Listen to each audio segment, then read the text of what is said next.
A U.S. aircraft carrier will make a rare Vietnam port call as countries compete for favor in SE Asia.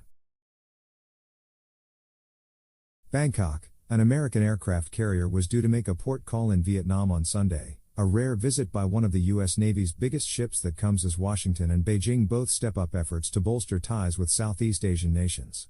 The USS Ronald Reagan, a nuclear-powered Nimitz-class aircraft carrier, was scheduled to arrive in Da Nang on June 25 and stay through June 30, making use of a port that was modernized and expanded by the United States during the war in Vietnam, the country's foreign ministry announced.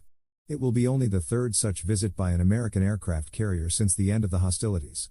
The visit comes about a month after a Chinese Navy training ship made its own port call in Da Nang as part of what it called a goodwill tour that also took it to Thailand, Brunei and the Philippines. Japan's largest destroyer, Izumo, made a port call in Vietnam over the past week, following exercises in the South China Sea with the Reagan, among other American ships. Recently, Vietnam has received visits from naval vessels from different countries, and this time it will be a visit from the USS Ronald Reagan. Vietnam's VN Express online newspaper quoted Foreign Ministry spokesperson Pham Thu Hang as saying, "This is a normal friendly exchange for the sake of peace, stability, cooperation and development in both the region and the world." China is Vietnam's largest trading partner.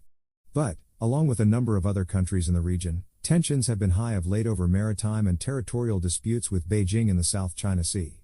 Washington, meantime, sees Hanoi as a key component of its strategy for the region and has sought to leverage Vietnam's traditional rivalry with its much larger neighbor China to expand U.S. influence in the region.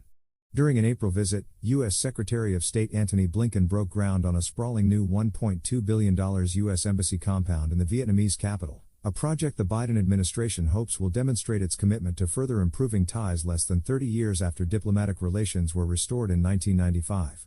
Based in Yokosuka, Japan, the USS Ronald Reagan is the only forward-deployed American aircraft carrier. It is due to be replaced in that role next year by the USS George Washington, also a Nimitz-class carrier.